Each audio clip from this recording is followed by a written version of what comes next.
Hey, salut tout le monde, c'est Zogma, j'espère que vous allez bien et même mortellement bien, puisqu'aujourd'hui on va parler de la crypte de Sedlec, un petit jeu dans la gamme des microgames de chez Matago, ou encore de la gamme des Shine si vous êtes plutôt aficionados des versions américaines. La crypte de Sedlec se déroule au XVIe siècle dans l'ossuaire de Sedlec, où la peste noire et les guerres hussites ont surchargé le cimetière. Vous allez donc aider le collecteur d'os, un moine à moitié aveugle, en exhumant les tombes et en disposant les crânes dans la crypte. Et comme c'est écrit sur la pochette, c'est un jeu d'empilement de crânes dans l'ossuaire de Sedlec, un petit jeu ultra rapide qui va se jouer en 20 minutes, c'est ce qui est écrit sur la pochette, mais je pense que ça sera plutôt 10 minutes, voire moins, pour 2 à 3 joueurs, même si c'est plutôt un jeu de joueurs. On va voir tout de suite les règles, vous allez voir, ça va être ultra bref, ultra simple, et on se revoit après pour une petite conclusion et mon avis sur les cryptes, la crypte de Sedlec. Alors vous allez voir que le jeu est quand même assez simple, la crypte de Sedlec, c'est un jeu dans lequel on va devoir faire notre propre crypte. Pour un jeu à 2 joueurs, ça va être une pyramide commençant par un étage, une base avec 4 cartes et qui va remonter 4, 3, 2, c'est une pyramide. Et si vous jouez à 3 joueurs, et bien tout simplement, votre pyramide sera un peu plus courte.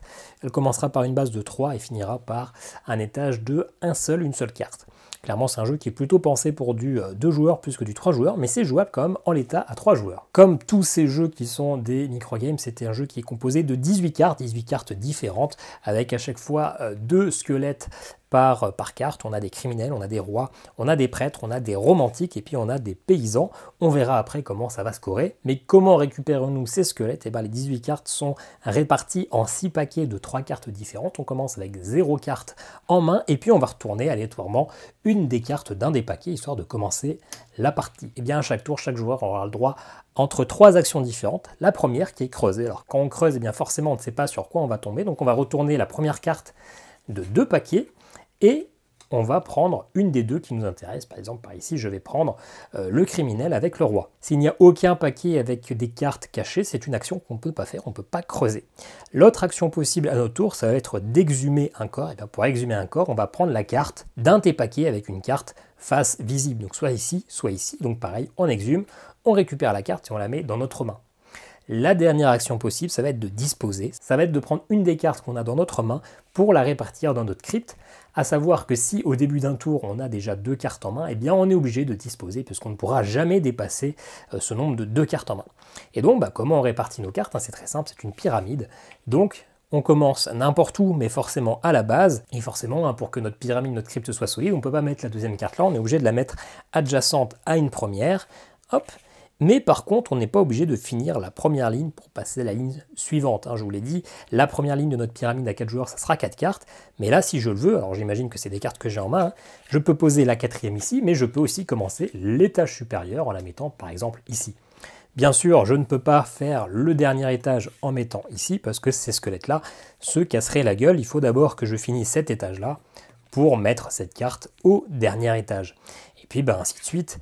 On ne peut pas la mettre ici parce que ça ne serait pas stable, il faut la mettre ici pour enfin terminer avec nos 9 cartes pour faire une pyramide comme ceci. Vous voyez que c'est ultra simple. Là, j'ai réparti les cartes totalement aléatoires, mais vous allez voir que c'est ultra simple de comprendre comment scorer. Déjà, sur chaque carte, c'est précisé en dessous la manière de scorer. Donc, il y a des aides de jeu qui sont fournies, mais en fait, les aides de jeu ne sont vraiment pas utiles. Tout est écrit sur les cartes. Vous allez voir qu'il y a des paysans. Les paysans, ce sont ces cartes avec un paysan, donc un mec en jaune. Le paysan, il marque un point, quel que soit l'endroit dans la pyramide. Nous avons des prêtres, les prêtres qui vont marquer 2 points pour chaque ligne. C'est-à-dire qu'ici, il y a une ligne avec un prêtre, on marque 2 points. Ici, il y a une ligne avec 2 prêtres, peu importe, c'est qu'une seule fois par niveau, comme c'est précisé par la carte. Donc ça sera 2 points. Ici, il n'y a pas de prêtre, 0 point. On a les criminels. Ici, les criminels, comme c'est précisé, 2 points si adjacent à un prêtre. Et bien tout simplement, pour que ce criminel nous mette 2 points, il faut qu'il soit autour de ce prêtre. Il pourrait être ici, je crois que ça n'existe sur aucune carte, il peut être là, il peut être là, il peut être là, et il peut être là. Par contre, si ce sont les angles qui sont en commun, comme ici et ici, ce n'est pas possible, il n'y a pas d'adjacence. Nous avons également les romantiques. Les romantiques, ce sont ceux avec un petit cœur. Pour qu'ils marquent un point, il faut qu'ils soient précisément à côté d'un romantique. Là, ce n'est pas le cas, ils ne sont pas à côté, mais s'ils étaient comme ça, eh bien on marquerait 3 points par romantique, c'est-à-dire 6 points au total. Si le romantique est tout seul, il ne marque pas du tout de points, donc c'est 6 points ou rien du tout. Enfin, la dernière carte qui va nous mettre des points, c'est le roi. Le roi, il va marquer des points pour tous les autres squelettes rois ou paysans qui sont aux étages en dessous. C'est-à-dire que celui-ci va marquer des points pour ce paysan-là, ce paysan-là, ce paysan-là, et ce roi-là. On regarde directement les étages, on ne regarde pas la pyramide en elle-même, on regarde vraiment tous les étages inférieurs. Et puis au total, on compte tous nos points et celui qui a le plus de points à gagner. Et voilà, je pense que vous aurez compris les règles de la crypte de Sedlec. C'est un jeu de collection, un jeu de positionnement ultra simple, tout le monde peut jouer, vos enfants dès 8 ans, mais je pense même un petit peu plus tôt. Avant de vous donner mon avis, c'est un jeu donc qui vient des États-Unis, de cette catégorie des Button Shy. Il y a eu plusieurs extensions qui vont rajouter notamment des plans de positionnement. Là on a vu que c'était une pyramide, mais avec les extensions il va y avoir des arches ou d'autres dispositions. Il va y avoir également un mode solo et je crois que ça va rajouter quelques crânes. Donc a priori, c'est un jeu qui, outre-tombe ou plutôt outre-mer, plaît plutôt pas mal, en tout cas dans cette catégorie. Je pense que à la suite, eh bien, on aura ces extensions. Mais pour l'instant, les microgames, ça commence à arriver en France depuis quelques mois. Donc on va plutôt avoir l'ensemble des jeux avant d'avoir les extensions, j'imagine. Est-ce qu'on peut pas renier, on aime ou on n'aime pas, c'est un jeu à 7 €. Alors certes, il n'y a que 18 cartes, donc c'est normal que ce soit pas très cher. Mais qui peut se targuer aujourd'hui de vendre un jeu à 7 €? Eh ben, pas grand monde. Donc c'est clairement une collection de jeux que moi je considère comme des must-have.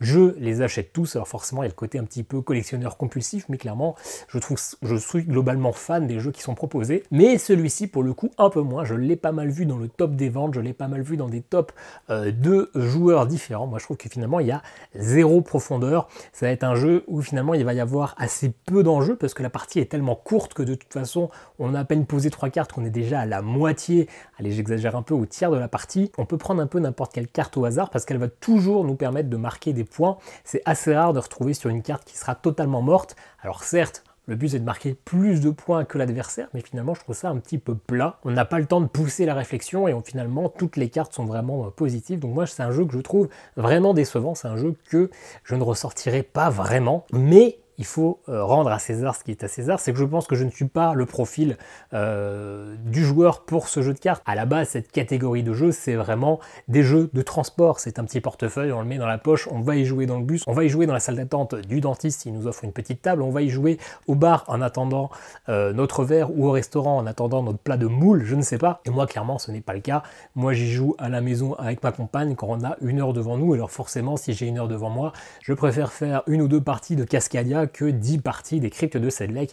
Voilà, je trouve que finalement c'est trop rapide et pas assez de profondeur, mais finalement je pense que c'est ce que le jeu veut apporter, un jeu immédiat avec finalement peu de profondeur mais quand même une petite réflexion, histoire d'être directement dans l'action, de ne pas avoir à réfléchir, on a un petit trou, on se lance les cryptes de Sedlec, etc. Voilà, je pense que maintenant vous savez si ce jeu peut vous plaire, vous avez une belle idée des règles, vous avez une belle idée du genre de jeu que c'est et à qui ça se destine. Moi en tout cas je reste toujours aussi fan de cette série de jeux, même si je trouve que certains sont beaucoup plus poussés et beaucoup plus fun et beaucoup plus originaux que ce crypte de Sedlec.